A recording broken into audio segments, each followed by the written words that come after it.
Hello, and welcome to another Dune lore video.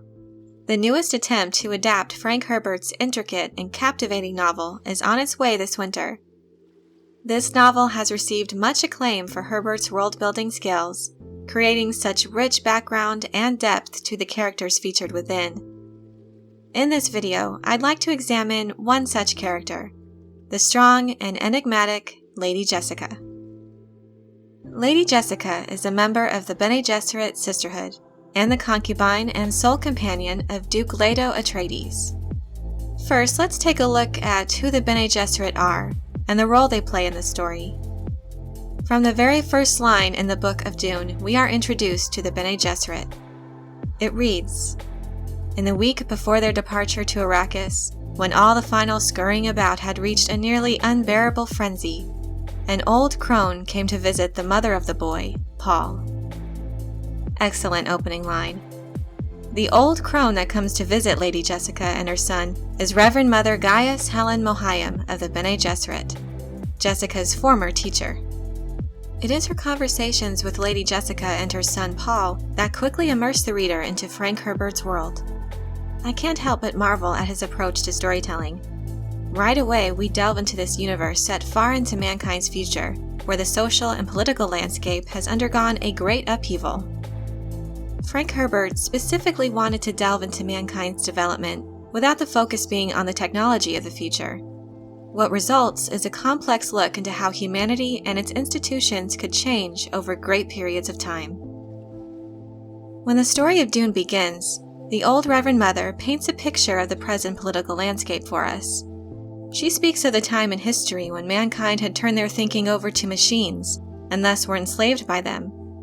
10,000 years ago, the Great Revolt, a great conflict also referred to as the Butlerian Jihad, led to the banishment of all machines made in the likeness of a human mind. Thereafter, humans and their abilities were then able to develop to a great degree, becoming further enhanced by schools created to train and refine human talents.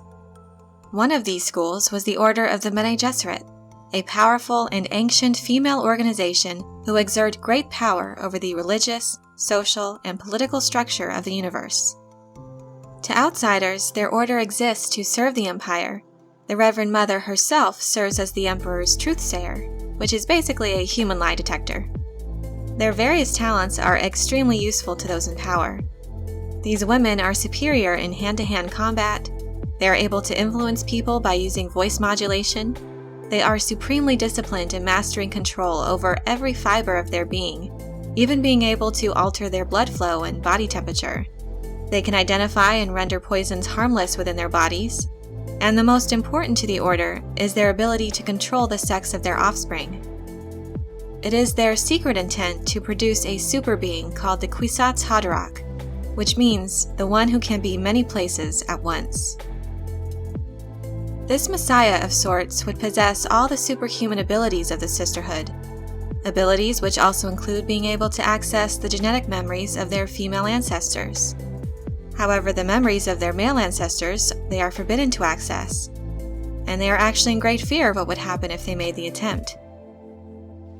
But not only would the Kwisatz Haderach be able to see the past by accessing both male and female ancestral memories, he would also possess the ability to see far into the future, thus, in a sense, being in many places at once.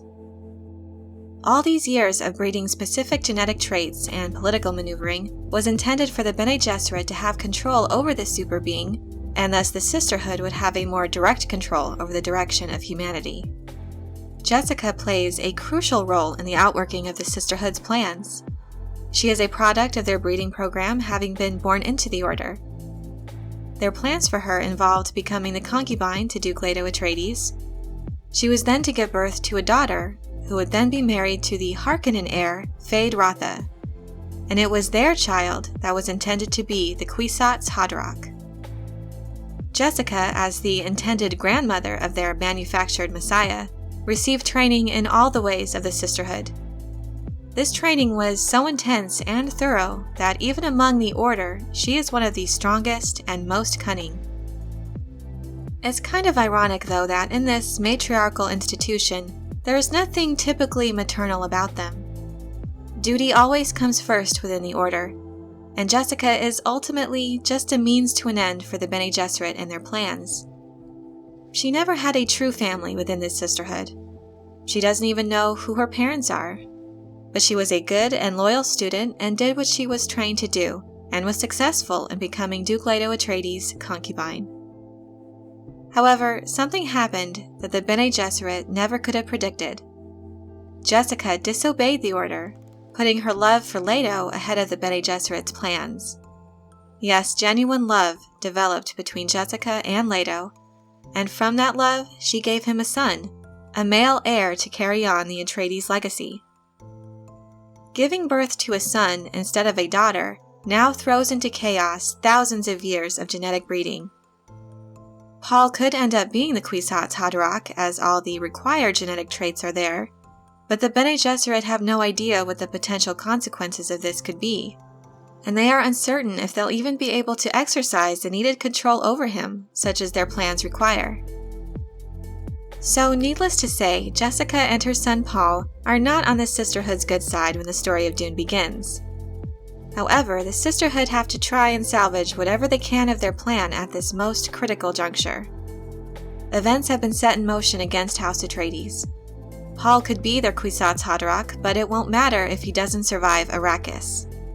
His bloodline carries the key to achieving their ultimate goal, and if it is lost, then all their thousands of years of planning would have been for nothing. However, there could be a way to save him. Long ago, the Bene Gesserit planted the seed of a prophecy on Arrakis. This religious engineering initiative, known as the Missionaria Protectiva, was intended as a safety measure in case a Bene Gesserit ever needed it. This prophecy is of a son of a Bene Gesserit who would lead the Fremen to freedom. If the natives of Arrakis believed Paul was this prophesied Messiah, they would no doubt protect him. There are definitely many layers to the Bene Gesserit's involvement in this story. Jessica is certainly one of the most complex characters in Dune. As a result of the Bene Gesserit upbringing and training, she lives by putting duty first. She insisted that the Duke not marry her so as to leave the way open for a marriage alliance that could greatly benefit House Atreides. Since her decision to give Leto a son, there are other times throughout the story that we begin to see her put her family's needs over duty. When the story of Dune begins, Jessica is at war within herself. She's devoted herself to the Bene Gesserit, but also to House Atreides. Now she must navigate a treacherous road to try and salvage the Bene Gesserit's plan while protecting Paul. There are so many unknowns as the family makes their way to the deadly desert world of Arrakis, and she has so much going on inside her head. The Bene Gesserit organization is focused around maintaining control. Control over their own bodies to a superhuman degree, control over others and their bloodlines, control over entire societies and their religion, all to accomplish their ultimate plan for the universe. Jessica is a product of this training, and as you might imagine, is very uncomfortable with the unknown. But now her and her family are about to be swept up in events where she has little control over anything. As the story of Dune progresses, we see her grow and adapt to changing circumstances, and as a result, become stronger.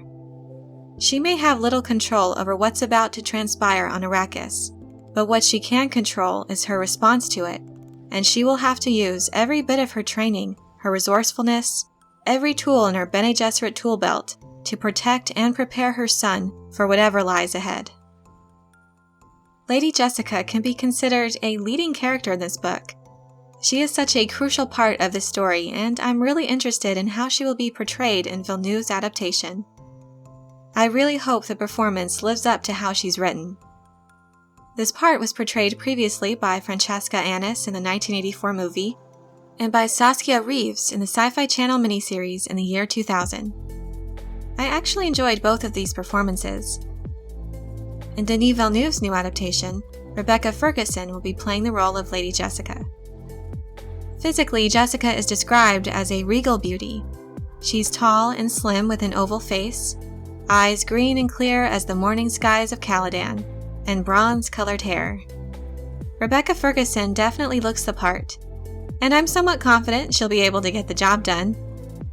I am a little concerned about the actress's view of her role in the story, only because in a recent interview it was apparent that she hadn't really read the book. I don't want to get too far into the weeds on that interview in this discussion, but I'll be talking about what she said and why it's concerning in an upcoming video. Now, I know it isn't a requirement for an actor to read the book that the film is based on for their performance to do the source material justice. Overall, it is the writing and the director's job to make sure that the actor knows what they need to accomplish in a certain scene. So I'm not terribly worried about Rebecca's lack of knowledge about the source material.